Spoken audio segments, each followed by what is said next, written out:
Chapter 16. The Woman. "Quick," said Mr. Fox. "Hide." He and Badger and the smallest fox jumped up onto a shelf and crouched behind a row of big cider jars. Peering around the jars, they saw a huge woman coming down into the cellar. At the foot of the steps, the woman paused, looking to right and left. Then she turned and headed straight for the place where Mr. Fox and Badger and the smallest fox were hiding. She stopped right in front of them. The only thing between her and them was a row of cider jars. She was so close. Mr. Fox could hear the sound of her breathing. Peeping through the crack between two bottles, he noticed that she carried a big rolling pin in one hand.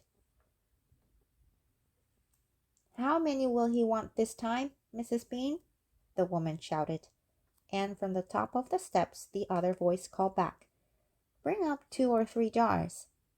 "He drank 4 yesterday, Mrs. Bean."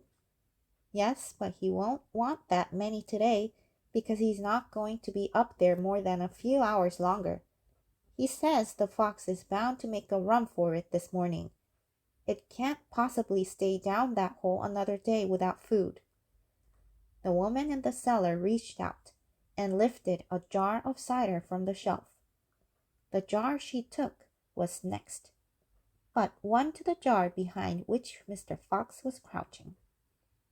"I'll be glad when the rotten brute is killed and strung up on the front porch," she called out. "And by the way, Mrs. Bean, your husband promised I could have the tail as a souvenir." "The tail's been all shot to pieces," said the voice from upstairs. "Didn't you know that?" "You mean it's ruined?"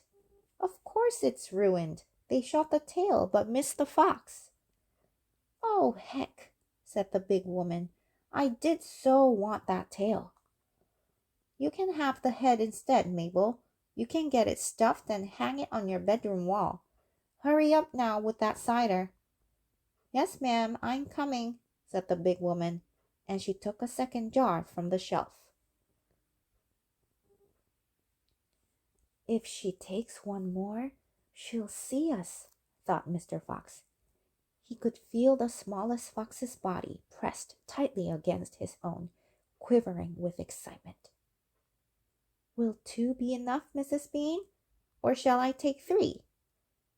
"My goodness, Mabel, I don't care, so long as you get a move on." "Then 2 it is," said the huge woman, speaking to herself now. "He drinks too much anyway." Carrying a jar in each hand, and with the rolling pin tucked under one arm, she walked away across the cellar. At the foot of the steps she paused and looked around, sniffing the air. "There's rats down here again, Mrs. Bean. I can smell 'em." "Then poison them, woman, poison them. You know where the poison's kept." "Yes, ma'am," Mabel said. She climbed slowly out of sight, up the steps. The door slammed. "Quick," said Mr. Fox. "Grab a jar each and run for it."